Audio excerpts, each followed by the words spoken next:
We have about, just to give you an idea, we have about 10 more presenters. Cameron Johnson with the Opal Bus Riders Union.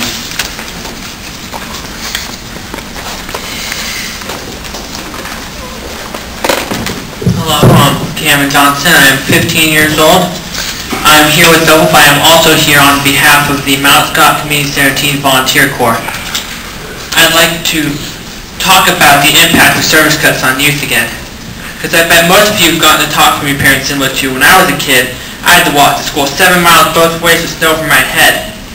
Nowadays it's more work for more trivial things, as a comedian once put it. When I was a kid, I had no power steering in my new car, but now I figured a nagging story I will have to tell my kids is, when I was a kid, I had to wait 30 minutes for every bus just to get a couple miles down the road. You see, we have 3 groups that use transit that ultimately will be affected by service cuts: adults, senior citizens, and youth. For some adults, it's not as bad. If they have a stable enough income, they can buy a car.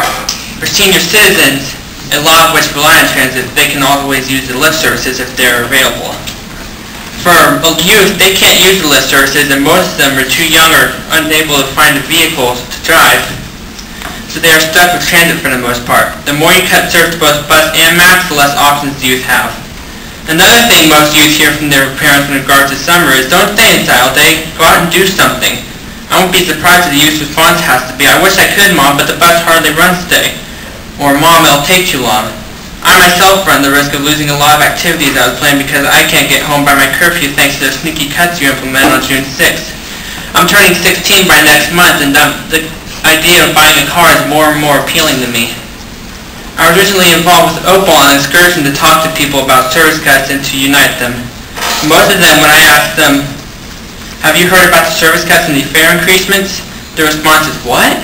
If I talked to 25 people, some of them were youth themselves, and only 2 people actually knew what I was talking about in regards to September, what do you think the response would be if I said, do you know that there are also service cuts in June? My point is, youth rely on transit. Not many youth are going to go researching on your site to see if there are service cuts coming their way. So while I believe that the service cuts are totally wrong and unnecessary, at least announce them better if you're going to have them. Put up flyers in community centers if you're able to. Announce it in schools. This will make the youth more aware and possibly more active in the area of service cuts. Otherwise, one day, they're going to try to go somewhere and the bus isn't going to come. All their plans for summer will be wrecked. This is going to be one more anecdote they're going to use one day to make their kids more grateful.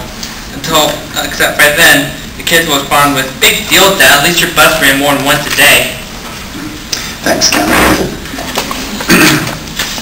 Cameron, this is my last board meeting, so I get to say a special thank you to you. I will miss you. Thank you.